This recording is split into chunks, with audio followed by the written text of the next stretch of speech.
In this video, we are going to learn what containers actually are, and we are going to do this by first taking a look at how we would deploy applications or websites or whatever we have historically. So firstly, we will take a look at bare metal, and then we will consider what a virtual machine is. And after that, we are going to take a look at how Docker and containers in general compared to these two alternative methods. And of course, we are going to review the benefits of containers over bare metal and virtual machines. And then finally, we are going to wrap up and review everything we have just learned. So let's go ahead and get started by answering the question, what are containers? Containers are isolated execution environments in which you can run your commands or deploy your environments or set up your applications. Now, before we explain how containers actually work, let's take a moment and look at how containers differ from the way we used to deploy things previously. So, if you have any sort of technical background or you are familiar with the IT concept, then you may be familiar with the concept of bare metal. And this is when you take your application and deploy it directly on the actual server itself. And if it helps, you can think of this as your workstation computer, the physical computer that you are on right now.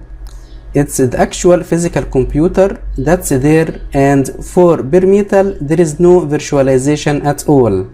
So bare metal basically just means that you have your hardware, you have your CPU, you have your RAM, you have your physical server, and then you deploy your operating system directly on top of that server.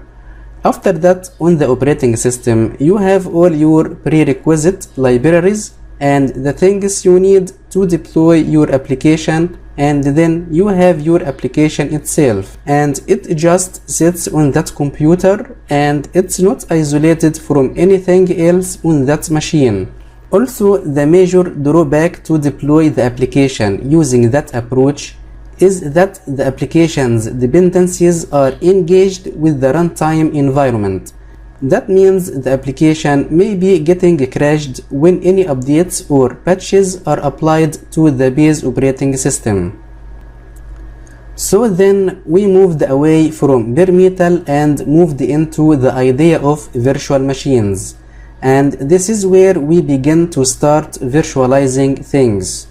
And this basically means we take our actual physical hardware and we are going to use a program called a hypervisor to take that hardware and share it up between the different virtual machines.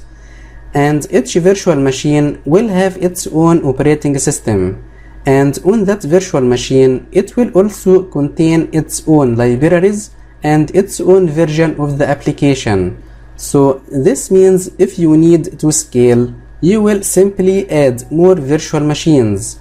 And while adding more virtual machines, that's going to be a lot easier than adding more physical servers in general. But it's still not a good solution when you want to deploy things quickly, and that's because it has to deploy the operating system itself as well as the prerequisites required for your application to work properly. And then finally we have our containers. And this is where we start to virtualize not just the hardware, but the operating system itself. So you are going to have your hardware, and of course you are going to have an operating system installed on top of that, just like in bare metal.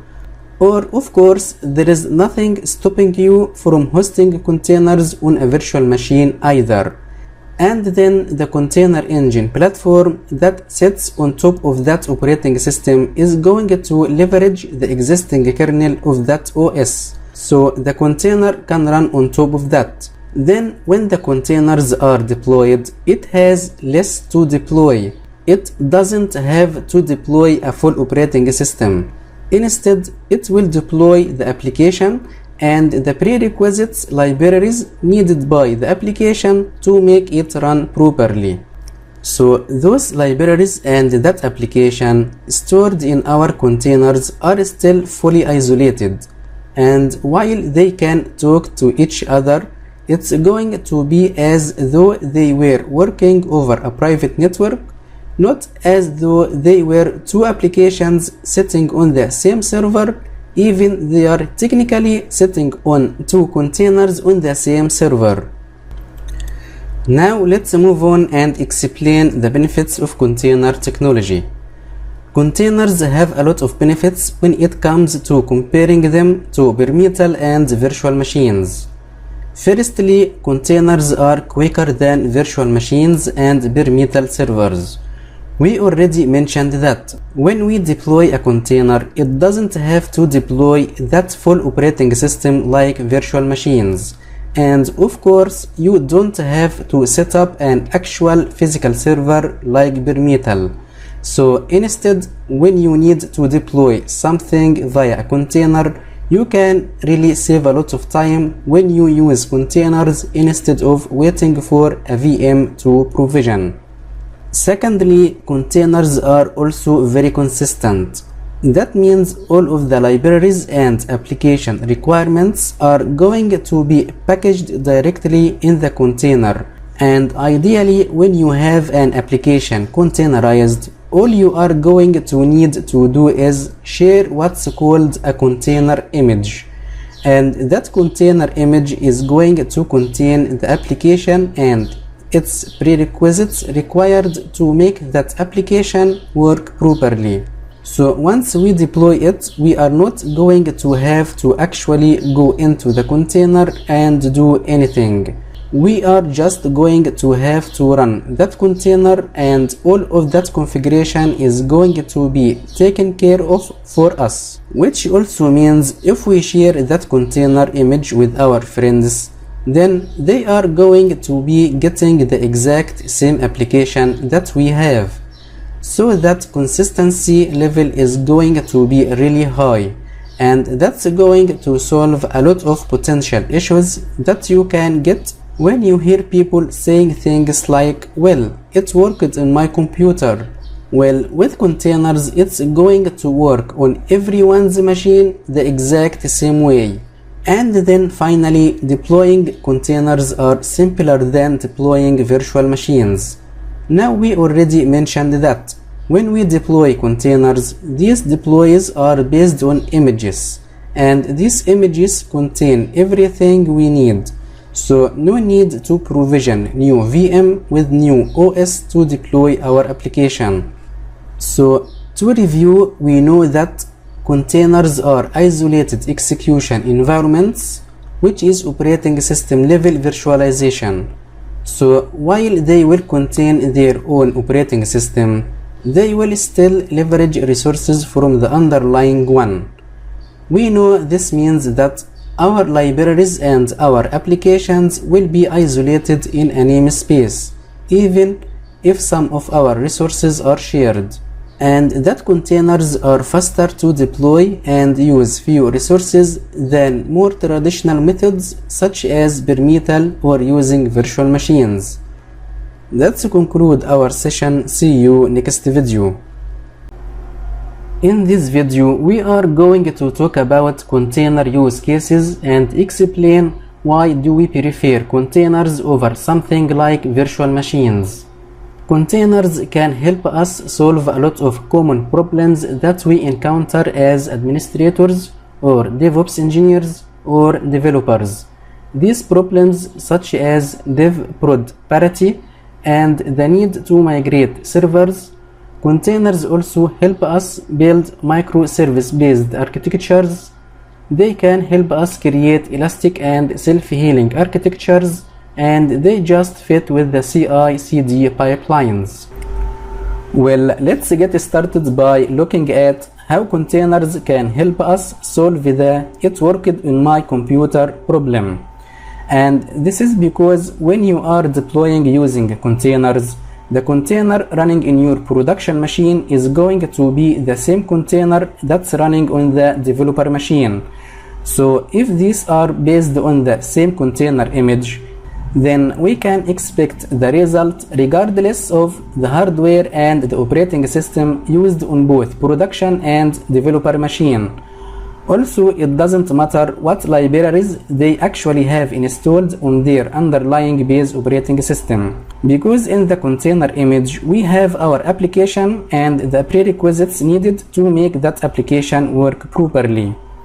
So everything is going to be accurate, and again, since we are using the same container image in the dev and the prod environment, then there will not be any disparity. And likewise, this same concept is practical when we are working with migrations. So if we have a containerized infrastructure and we need to move that infrastructure, then all we need to do is lift and shift our containers. And then we can move these containers to new hosts or to new clouds without actually having to change the image or think about what will happen to the image if we take that image and deploy it on Ubuntu machine when it used to be running on real machine.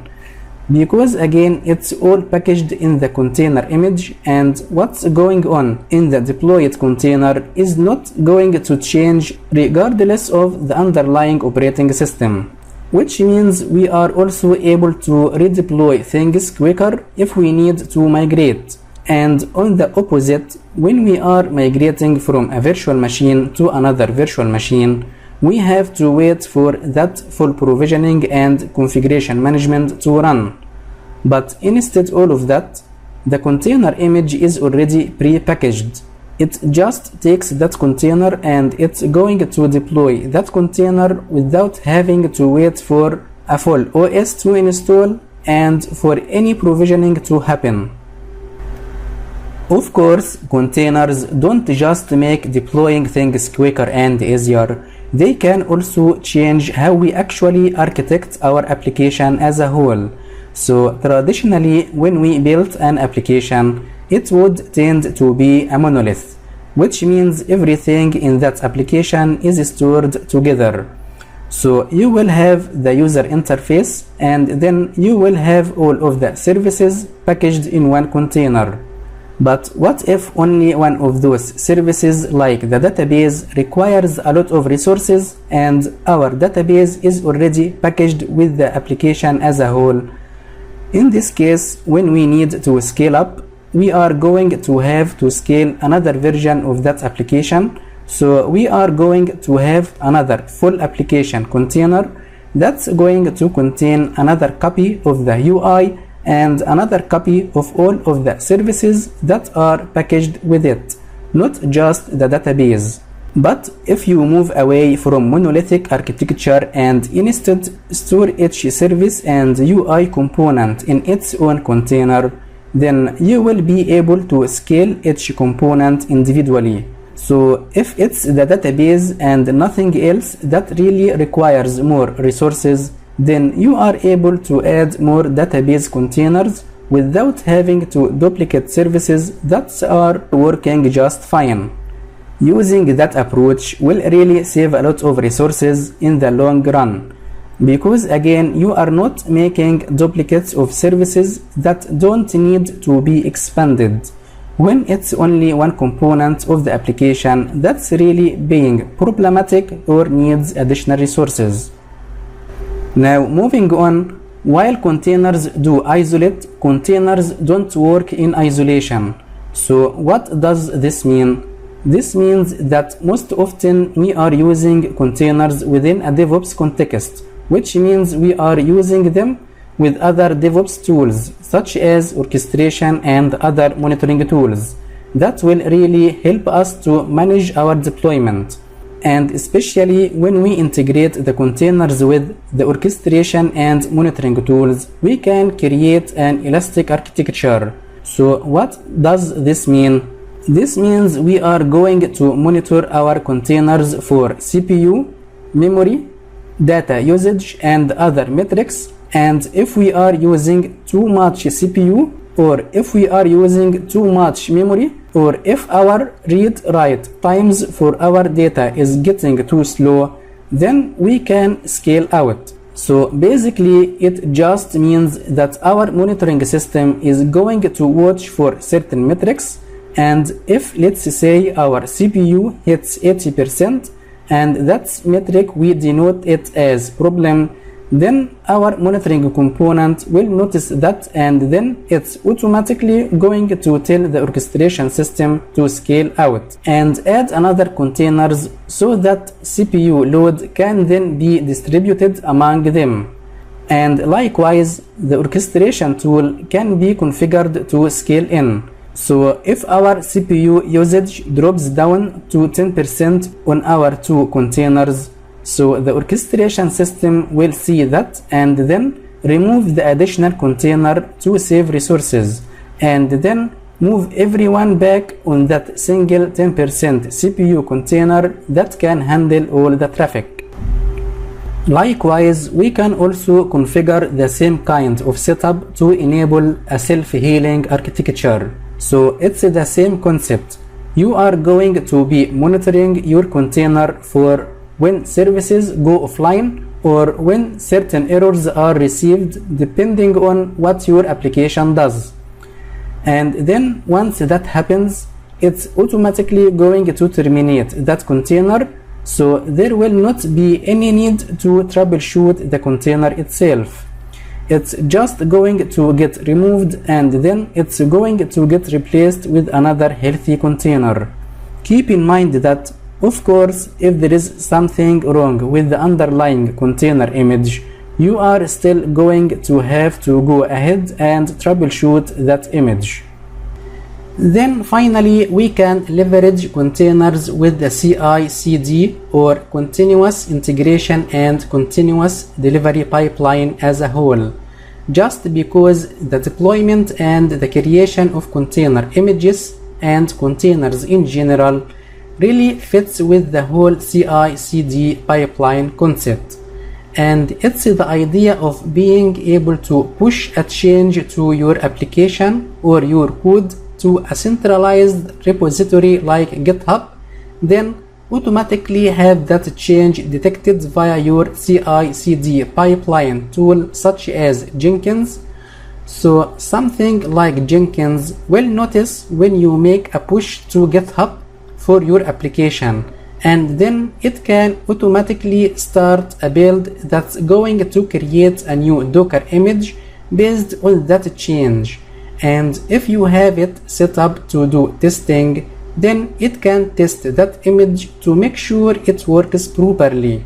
And then if it passes all of these tests, it can automatically go ahead, take that new version of your application and deploy it to your environment, and this means it will be removing any containers that contain the old version and replacing them with the new ones. So to wrap up, we know that containers fit into a number of workloads and really have a number of use cases and solve a number of common problems we may encounter as engineers, administrators, and developers.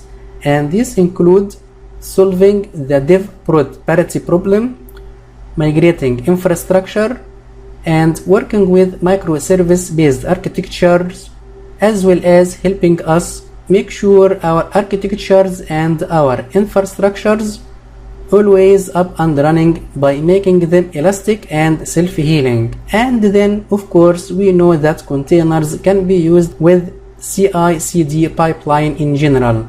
So from here we are going to start learning these concepts and use cases by getting hands-on with Docker, starting by installing Docker in the next lesson. So I'll see you there. As we know so far that containers are portable software package which requires container engine platform to run on top of it. We have many container engines in the market, and the most popular engine is Docker. So in this video I talk about what platforms Docker support, Also, we will talk about our environment which we are going to use in this course, and then we are going to look at how to install Docker Community Edition on CentOS Stream 9. So let's get started. Docker can be installed on a number of platforms. We can install it on Windows via the exe installer found directly on the Docker Hub. We can also install it on Mac, and again that's via a DMG package also found on the Docker Hub, but most properly Docker is installed on Linux. And in this course we are going to install Docker on CentOS Stream version 9. I have provisioned a new fresh virtual machine hosted in VirtualBox. The VM has 4 GB RAM with 2 virtual CPUs and 32 GB storage. And of course this VM should be connected to the internet. Also, CentOS 9 has been installed with the default configuration. So let's move on and see how to install Docker Community Edition on CentOS Stream 9. Before we go and install Docker Community Edition, we need to make sure that any previous version of Docker have been removed from our operating system. And to do that, we use sudo yum remove -y command followed by the list of Docker packages along with associated dependencies. In the output, we can see that there is no previous version of Docker already installed, which is good news. By default, CentOS Stream 9 is coming with Podman as container engine platform. So to avoid any conflict between Podman and Docker, we have to uninstall Podman using sudo yum-y remove command followed by podman run c and build a package. In the output we can see that Podman and its dependencies packages have been removed successfully.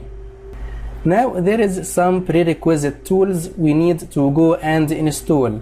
That includes yum-utils, and to do that we use sudo yum install -y command followed by the package name yum-utils. In the output we can see that yum-utils has been installed successfully. After installing our tools, we need to go and set up our Docker repository using sudo yum config manager command followed by --add -repo option followed by the repo URL. This command will create the repo configuration file etc yum repos-d docker-ce repo. Now we are ready to go and install the last version of Docker Community Edition using sudo yum install -y command followed by the package name docker-ce docker-ce-cli containerd.io docker compose plugin. In the output of that command we can see that the installation has been done successfully. After Docker installation is completed, we need to make sure that Docker service will be started during system booting. Also we need to start it now as well. To do that we use sudo systemctl enable --now command followed by the service name docker. To verify we use sudo systemctl status docker command. We will see that the service is up and running and it's enabled. The last thing we need to do is to make sure that Mustafa user is added to Docker group so that Mustafa will be able to run Docker commands as Mustafa rather than using sudo command. And to do that we use sudo usermod -a capital G command followed by the group name Docker followed by the username Mustafa. Now if we run Docker version command using Mustafa user without using sudo, we will see that we have permission denied error, and that's easy to fix. All we need to do just log out and log in again.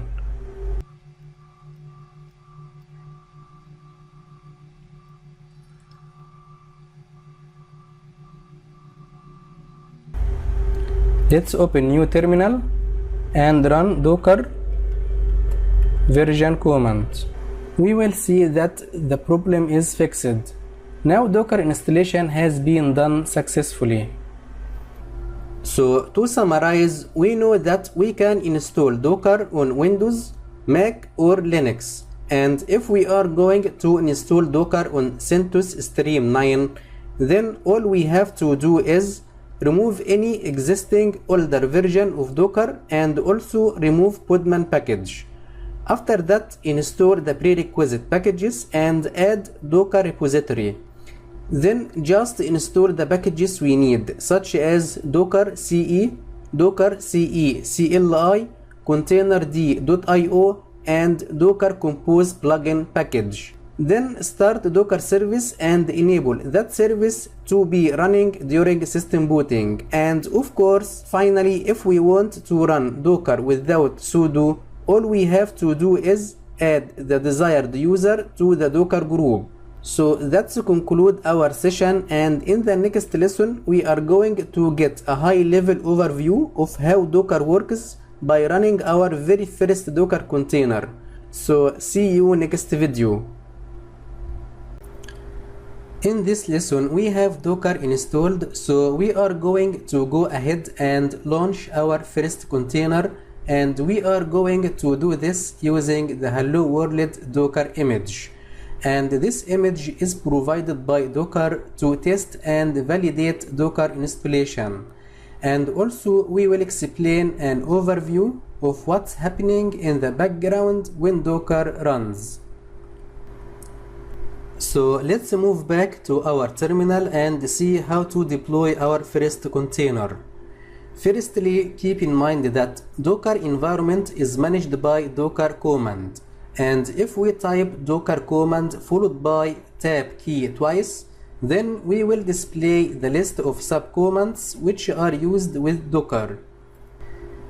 At any time, if we are getting confused and we need some help, then we simply use Docker command followed by the subcommand such as run as an example, then -- help option. This command will display the documentation of Docker run command.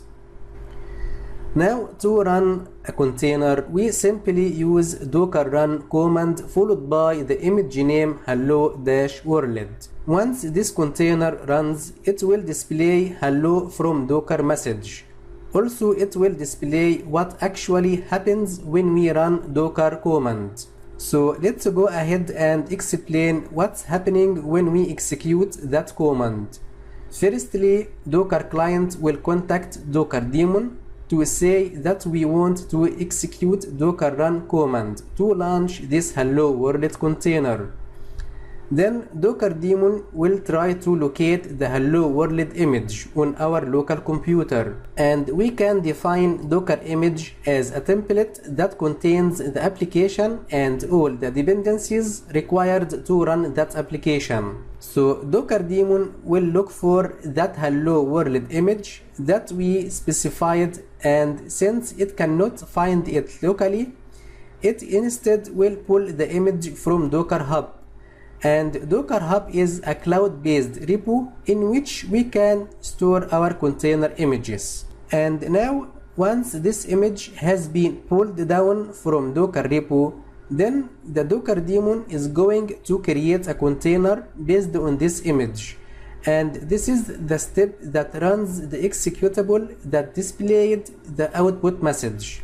After running the container, then the Docker daemon will take any output from that executable and send it to the Docker client, which is then going to send it back to us and display it in the terminal. So to summarize, we know we can test our Docker installation by running the Hello World container.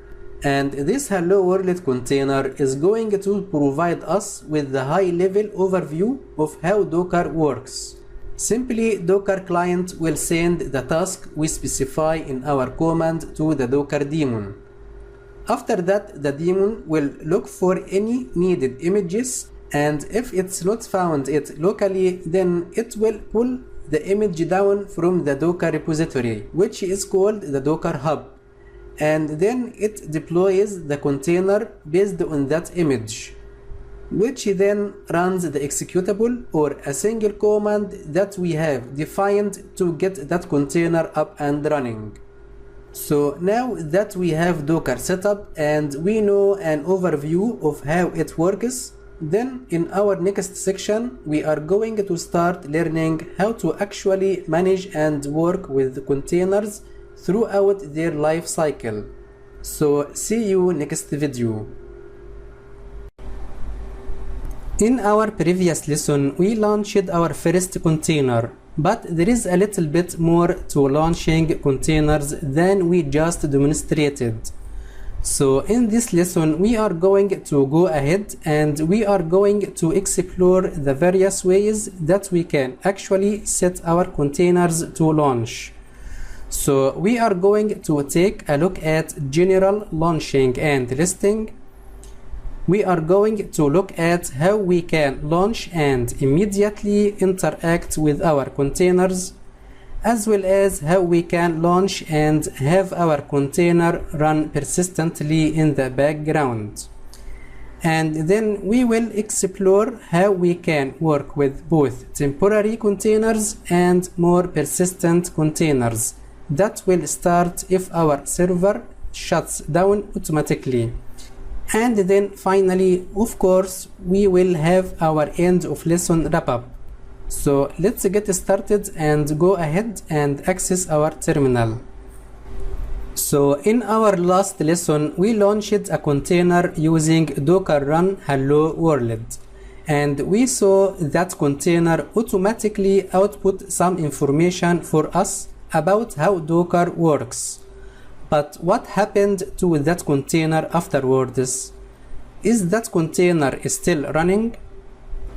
Well, we can check the running containers by using docker container ls command.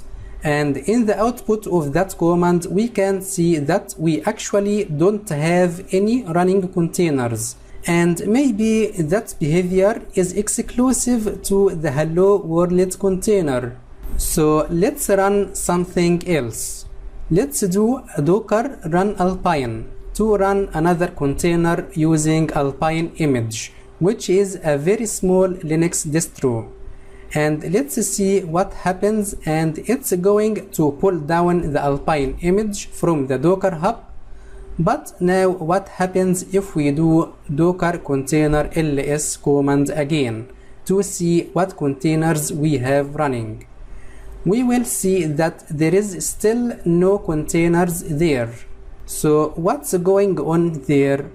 Now when we launch a container with a docker run command, then the containers set to run one specific command, and once that command is done, it will exit the container and the container will enter a stopped state.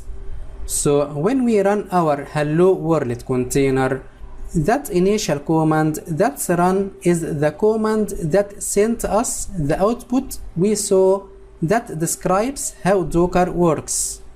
So if we want to list all containers including the stopped containers, then we use docker container ls-a command, and then we can see that we have two containers, the alpine container that we launched, and then we also have that hello world container. Also notice here that we can see some useful information such as the container ID, the image from which this container is running, the initial command which is executed when the container runs.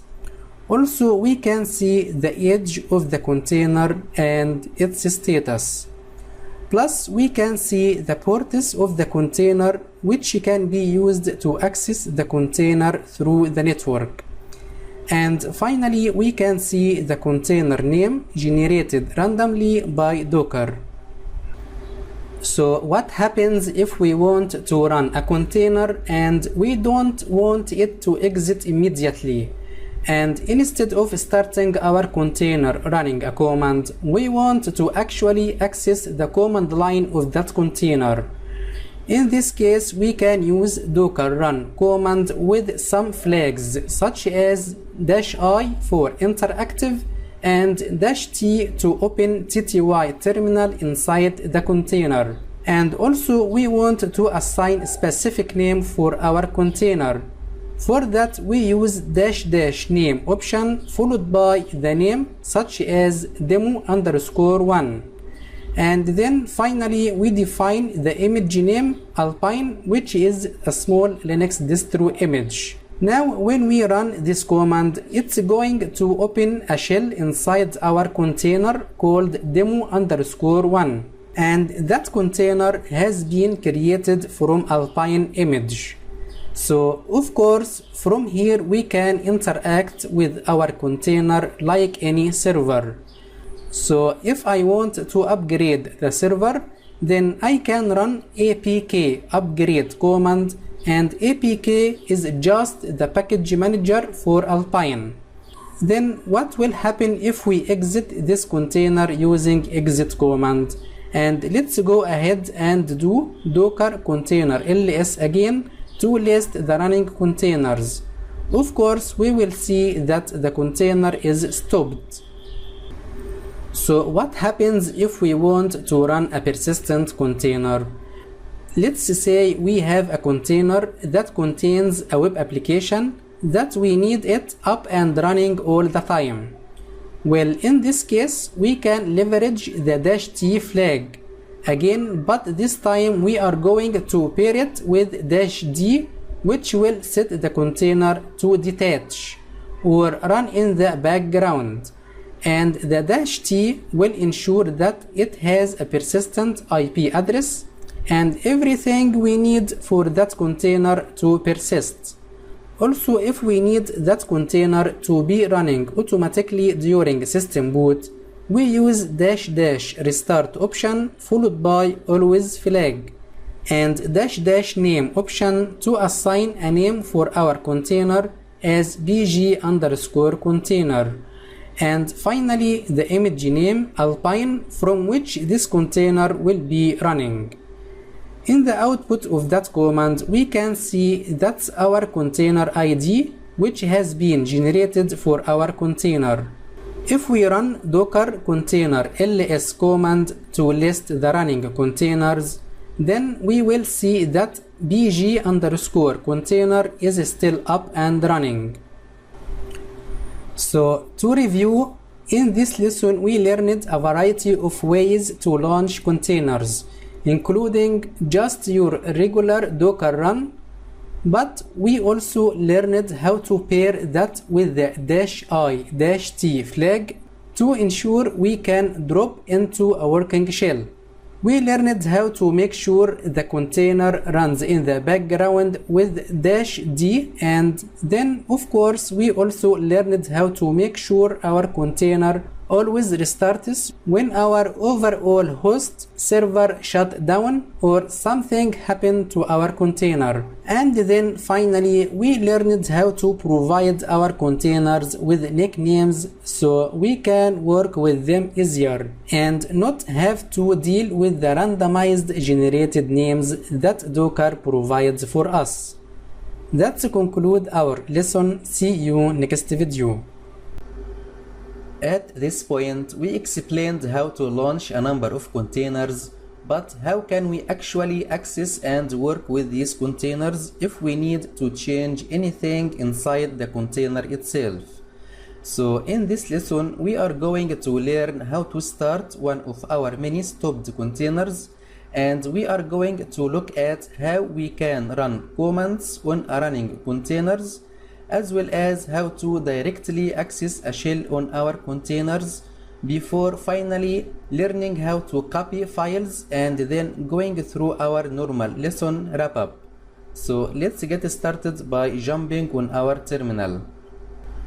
At this point, if we run docker container ls-a, we will see that we have a number of containers that have been started and stopped, but only one of them is actually up and running, which is bg_container from the previous lesson.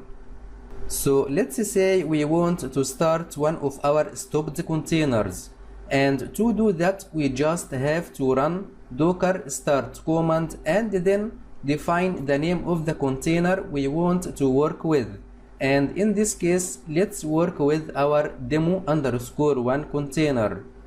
So now if we run docker container ls, we can see that we have our bg_container and our demo_1 containers both up and running. So what if we want to actually work directly on the container? Let's say we want to add nginx to that demo_1 container. Well, in this case, we can use docker exec command followed by the container name demo_1, and after that we just have to specify the command we want to run inside the container. So we can do apk add nginx to install nginx on our container. Alternatively, perhaps we have a number of commands to run and we don't want to define a docker exec each time. So in that case, we can actually drop directly into our containers shell by using docker exec-it command followed by the container name demo_1 and then the default shell used by Alpine image, which is ash shell. Keep in mind that if we are using Ubuntu or CentOS image, then we have to specify bash shell as a default shell. So that command will drop us inside demo_1 container using its default ash shell, and from here we can run any commands normally. So if we want to ensure that nginx is installed, then we can take a look at /etc/nginx directory using ls command. Of course, if we need to actually modify the content of the container, then it's probably not enough to simply access the container's shell. Instead, you may need to actually upload and download files, and for this we have the option to use docker cp command. So let's say we need to copy /home/mustafa/test1.txt file from our local host to the demo_1 container. In this case, we use docker cp command followed by the source file /home/mustafa/test1.txt located on my local host followed by the destination as the container name demo_1, then colon, then the destination inside the container like /temp. So that command will copy the file test1.txt from /home/mustafa on the local host to /temp inside demo_1 container. And to verify, we can use docker exec command followed by the container name demo_1, then ls/temp. This command will list the content of /temp inside demo_1 container. Here we can see that test1.txt is there. Likewise, we can use the same concept to copy files from the container to the local host using docker cp command followed by the container name demo_1, then colon, then the source file location inside the container /temp/test2.txt, then the destination on the local host /home/mustafa. So that command will copy or download /temp/test2.txt file from demo_1 container to the local host on /home/mustafa directory. So at this point, we know how to start a container that has been stopped or exited. We know how to run a command against a container, as well as how to drop into the desired shell if we want to work with the container directly. And finally, we also learned how to copy files to and from our containers as needed, so we can configure our container properly. Now you may have noticed that we have a lot of containers to work with at this point. So in our next lesson, we are going to take a look at how we can manage these containers both individually and as a whole to make sure that our overall Docker environment is clean and it contains only what we need, and also to make sure that our containers are performing as expected. So let's see you on the next video.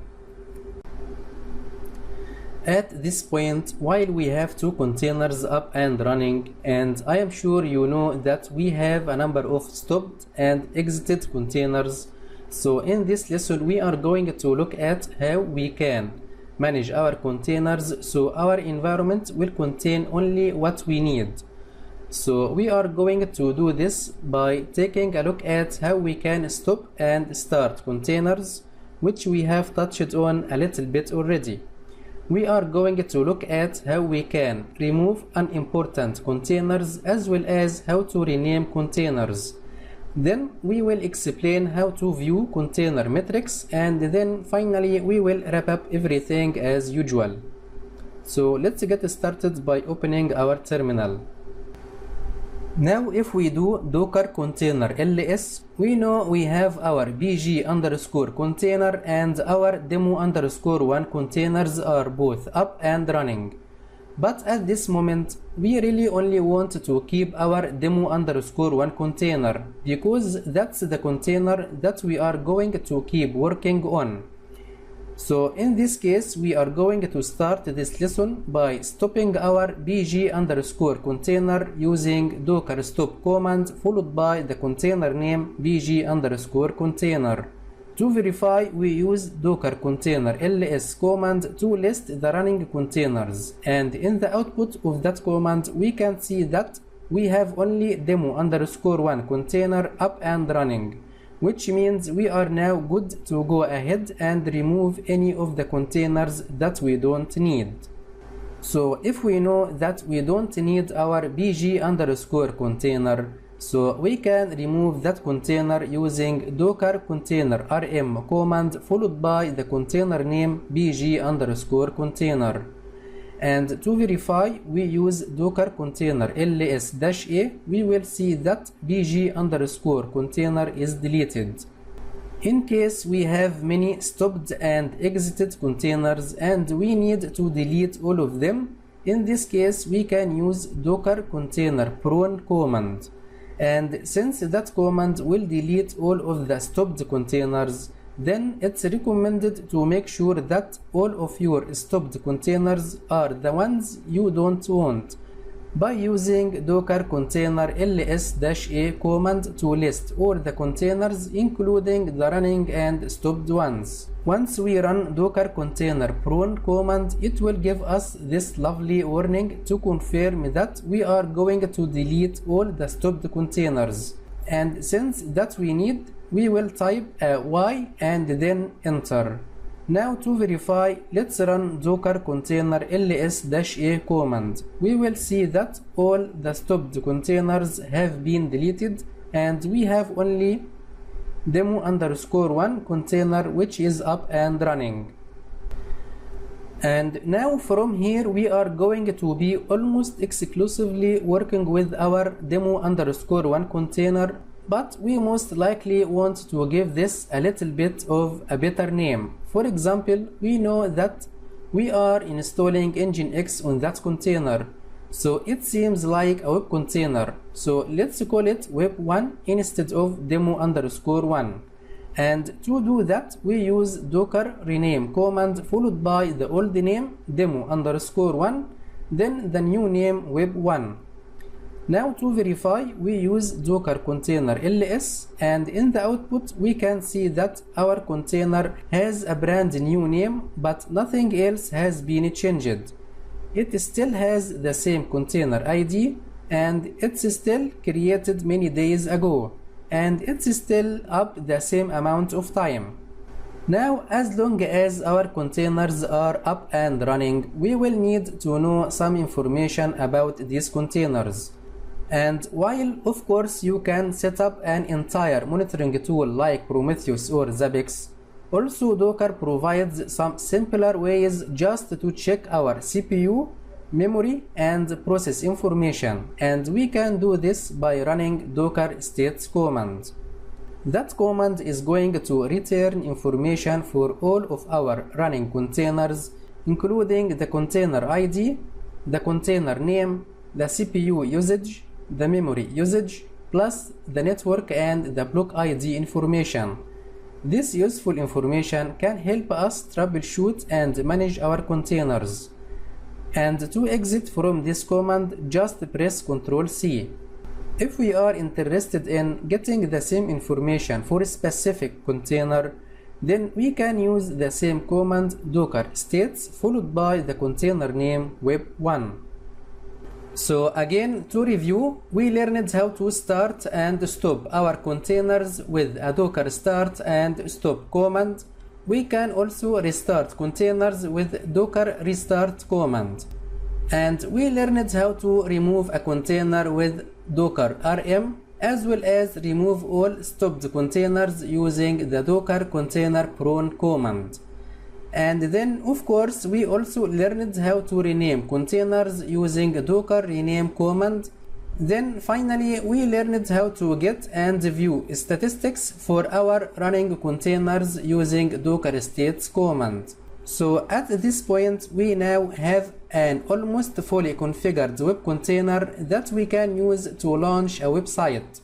So in our next lesson we are going to figure out how to do just that, and then make sure that website is available not just on our container but also to the general public through the IP address of our local host. So see you next video. In this lesson we are going to explain how we can use container to publish a website and access it locally and from the external network. Because when we deploy an application or any sort of microservices on a container, we need this application to be accessible not only from the local host, but rather we need this application to be accessible from the external network.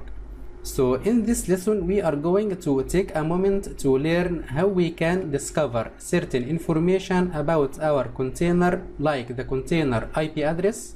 Then we are going to look at how we can copy a container to create a new image, so we can reuse it and then take that new container and map it to a port on our local host. Then finally we will wrap up everything we have just learned as usual. So let's get started by jumping onto our terminal. So at this point we have our web1 container up and running, and the expectation is it's going to be a web server serving some web content. At the beginning we will create the default configuration file for Nginx called default.conf, with that content including the default web content location as user share nginx html. Then we will use docker cp command to copy that default.conf from our local host to etc nginx http.d directory inside web1 container. And in order to have our web1 container serve a website, we need to provide it with some content to serve. For that we are going to do this by generating our own index.html page, and we will keep it simple with that content. After that, let's create the default web content directory for Nginx inside web1 container using docker exec command followed by the container name web1, then mkdir user share nginx html. So that command will create user share nginx html directory inside web1 container, and that directory is the default location for the web content for Nginx. Then we will copy index.html file from our local host to /user/share/nginx/html directory inside web1 container by using docker cp command. After uploading the index.html file to the web content location inside the container, Then we are going to start nginx process using docker exec-dt command followed by the container name web1, then nginx-g command to run nginx process inside the container, and it needs to define the location of the process ID as pid/temp/nginx.pid. Then we also want to make sure that this will not be running as a daemon, so we are going to set it as daemon off. Keep in mind that this is how to start nginx process inside the Alpine image. So in case we use CentOS image, then we will use another command. Now we need to make sure that we can access the website that we have deployed, and to do that we will need to get the IP address of the web1 container. We can do that using docker inspect command followed by the container name web1. In the output of that command we can see a lot of information related to our container, including the IP address of that container, which is 172.17.0.3. Now to make sure that our nginx setup is working, we can just go ahead and we can clear that IP address. Here we can see that our website is working properly. So now that we know our website is working, we still have one problem. Everyone that's on this actual physical host will be able to access our container.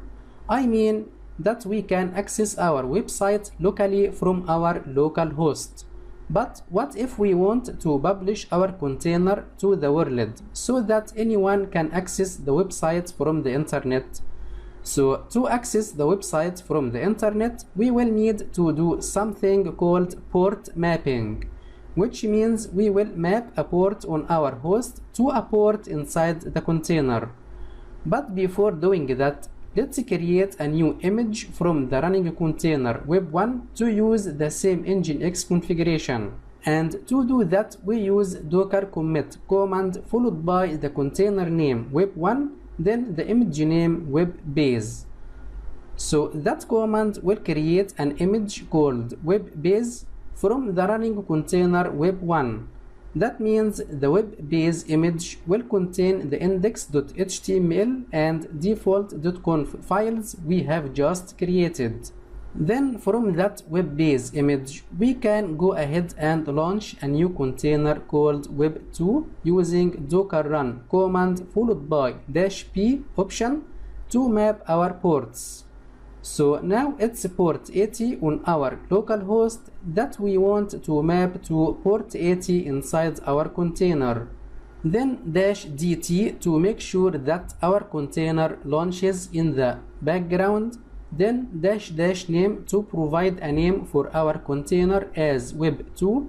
And then of course we are launching this from our webbase image. Now let's go ahead and start nginx process using docker exec-dt command followed by the container name web2, then nginx-g command to run nginx process inside the container, and it needs to define the location of the process ID as pid/temp/nginx.pid. Then we also want to make sure that this will not be running as a daemon, so we are going to set it as daemon off. Now let's get the IP address of our web2 container using docker inspect web2 command. We will see it's 172.17.0.2. To verify that our website is working properly, we can curl using the container IP address. We will see that we can access our website from the local host. Now we need to ensure that we can access the website from the external network using the IP address of the local host. And to do that, let's get the IP address of our local host using IPA command. We will see the IP address is 192.168.1.50. Finally, if we open Chrome and try to access the website using the host IP address, we will see that it's working as expected. So in this lesson, we learned how we can share our container content with the internet by making sure that we can grab our container information via the docker inspect command. Then we learned how to make an image from an existing running container using docker commit command. So we can go ahead and launch a container that's mapped to a port on our host using docker run-p command. So in our next section, we are going to get more hands-on with images management and learn how to actually make an image using a docker file from scratch. So see you next video. At this point, we know that applications can run inside containers as a way to provide them with an isolated and controlled execution environment. Running a containerized application means running an application inside a container, and that requires a container image, which is a file system bundle, provide all application files, libraries, and dependencies that the application needs to run. In other words, container image is the source of our containers. So in this lesson, we are going to learn how to manage the image through its life cycle.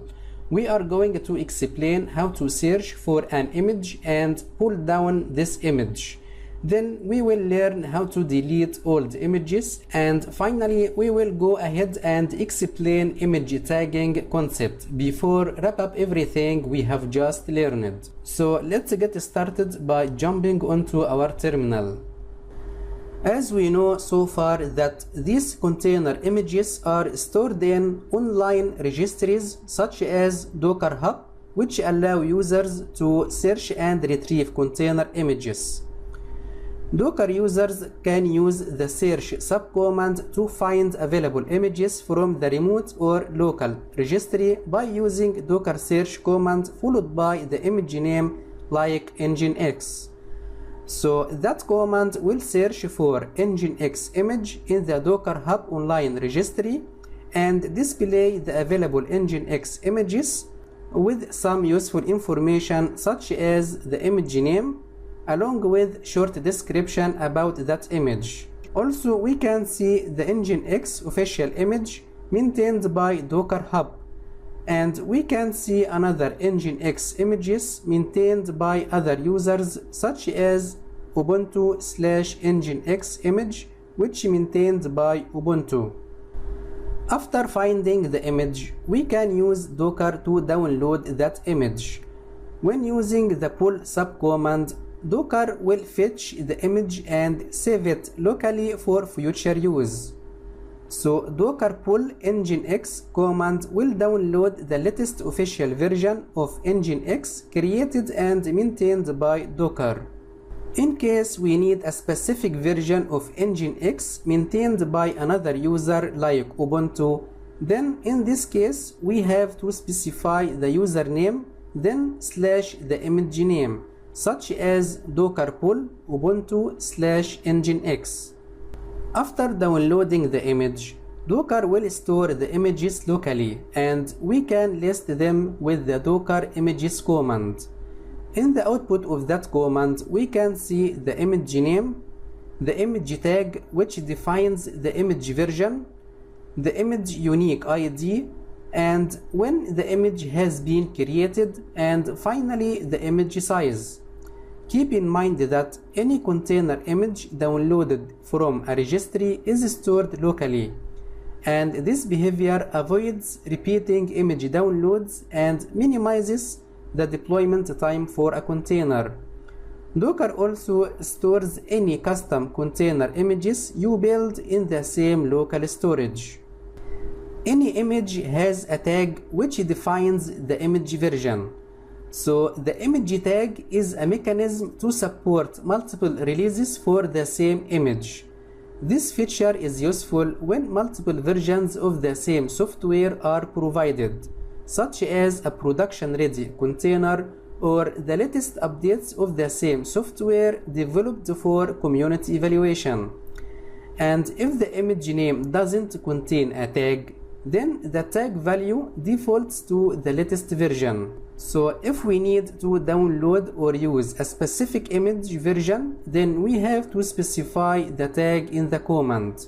For example, docker pull command followed by the image name MySQL, then colon, then define the image tag as 5.6. So that command will download MySQL image version 5.6. And to verify, we use docker image command to list the downloaded images on the local host. We will see that MySQL 5.6 image has been downloaded. Images can become outdated and should be subsequently replaced, and any updates to the image in the online registry is not automatically updated on the local image. So the image must be removed and then pulled again to guarantee that the local storage has the latest version of the image. So to delete the image, it's recommended to stop and delete its container first, then delete that image. So firstly, let's list the running containers using docker container ls command. We will see that we have two containers are up and running, web 1 and web 2. So to delete the web base image, we have to stop its web 2 container using docker stop command followed by the container name web 2. Then delete web 2 container using docker rm command followed by the container name web 2. Now web 2 container has been deleted, which means its web base image is ready to delete. So to delete the image, just run docker rmi command followed by the image name web base. And to verify, use docker images command. We will see that web base image has been deleted. When working with docker images, we should be familiar with the concept of image tagging, which defines the image version. Usually, the tags are used by container developers to define multiple versions of the same software. So, multiple tags are provided to identify a release easily. To add a tag to specific image, simply use docker tag command followed by the source image MySQL, then colon, then the current tag 5.6, then the new image name MySQL, then colon, then the new tag custom tag. To verify, we use docker images command. We will see that the same image ID has two tags. The first one is the default 5.6 tag, and the second one is the new custom tag. That means we can consider tags as they are aliases to the ID of the image. As we know that single image can have multiple tags assigned using the docker tag command. And to remove these tags, simply use docker rmi command followed by the image name MySQL associated with its custom tag. To verify, use docker images command. We will see that MySQL custom image has been deleted. So in this lesson, we learned how to search for a specific container image using docker search command, and how to download that image using docker pull command. Then we learned how to delete the container image using docker rmi command after cleaning up its containers using docker stop and docker rm command. Then finally, we learned how to tag images using docker tag command. In the next video, we are going to learn the best practice of how to create docker custom images using docker file. So see you next video.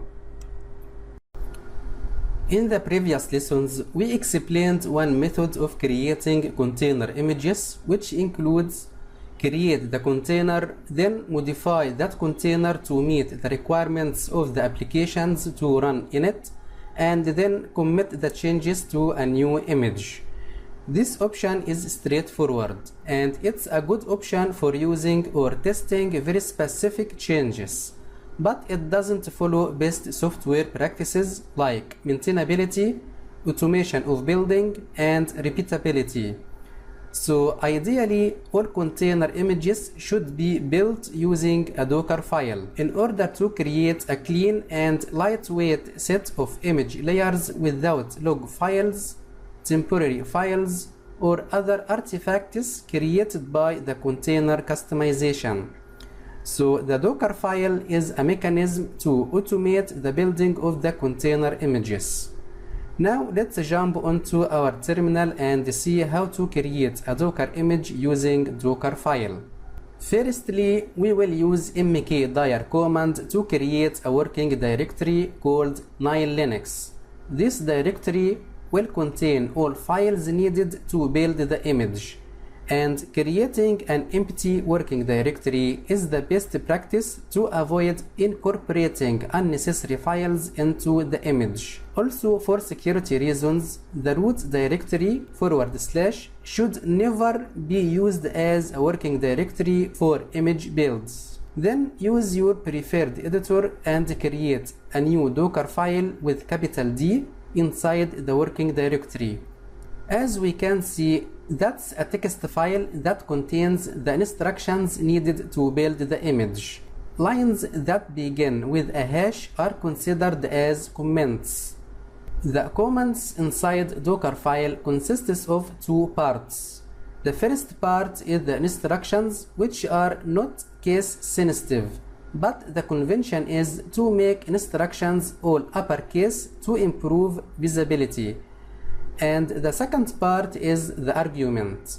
Keep in mind that Docker file instructions will be executed in sequence.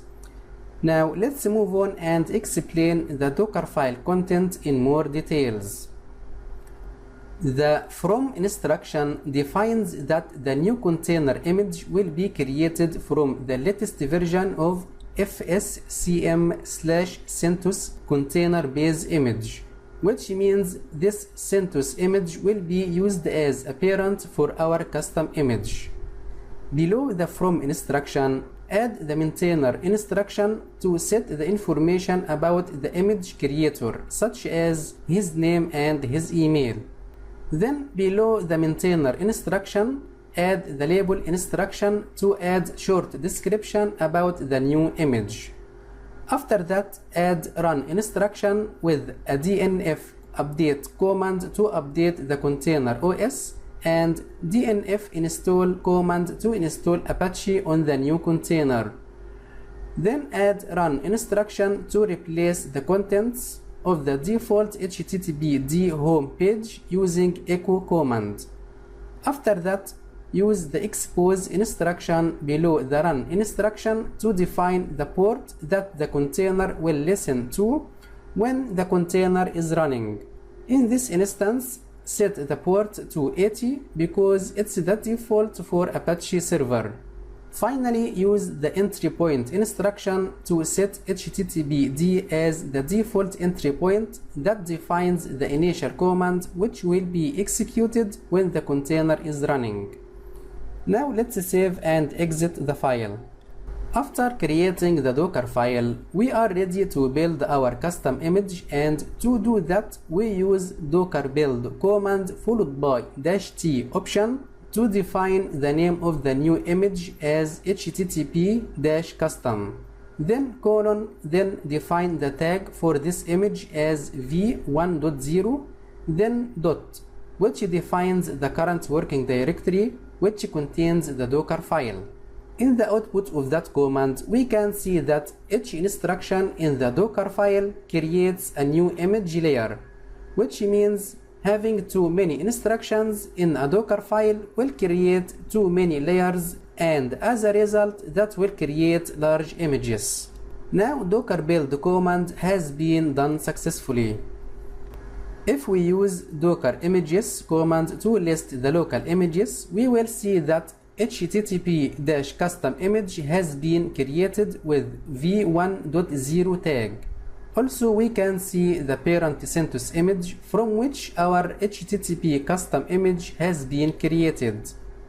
Now let's run a container from our custom image using docker run command followed by -d option to run the container in the background, then -p option to expose the container internal port 80 to the port 8080 on the local host, then the image name http-custom:v1.0. And to verify, let's curl on the loopback address 127.0.0.1:8080. We will see that our website is working as expected. That's conclude our session. See you next video. Container storage is considered as ephemeral storage, and that means its contents are not preserved after the container is removed. So containerized applications work on the assumption that they start with empty storage, and this makes creating and destroying containers very simple operations. Ephemeral container storage is not sufficient for applications that need to keep data over restarts, such as databases. To support these applications, we must provide a container with a persistent storage. So in this lesson, we are going to explain two different methods for how to create a persistent storage for our containers and how to remove these volumes before wrap up everything we have just learned. So let's get started. We have two methods to create a persistent storage for our containers. The first method is that we can create and manage volumes outside the scope of any containers using docker volume create command followed by the volume name myvol. This command will create a persistent storage volume called myvol. Once we create the volume, Docker will create a dedicated directory for that volume with the same volume name in /var/lib/docker/volumes directory. And to list the current volumes, we use docker volume ls command. In the output of that command, we can see that the volume myvol has been created. Also, we can get more information about the volumes using docker volume inspect command followed by the volume name myvol. We will see that myvol volume is mounted locally on the /var/lib/docker/volumes/myvol/_data directory. Also, we can see when this volume has been created. To delete the volume, we use docker volume rm command followed by the volume name myvol. The second method to create the volume is by using docker run command. So if we start a container with a volume that does not exist, then Docker will create that volume for us. For example, we use docker run command with --mount option to mount the volume myvol2 as a source into /app directory as a target inside the dev test container created from nginx image. To verify, we use docker inspect command followed by the container name dev test. This command will display very useful information about dev test container. And if we go to the mounted section, we will see the volume name myvol2 and the source, which defines the directory of the volume in the local file system as /var/lib/docker/volumes/myvol2/_data. Also, we can see the destination inside the container as /app. And finally, we can see the permission of the volume as read and write. So that means the volume is created and mounted correctly. Let's create a file in /app directory inside dev test container using docker exec command followed by the container name dev test, then touch command to create a file test1. And if we list the content of the volume inside the local file system, we will see that test1 file is there.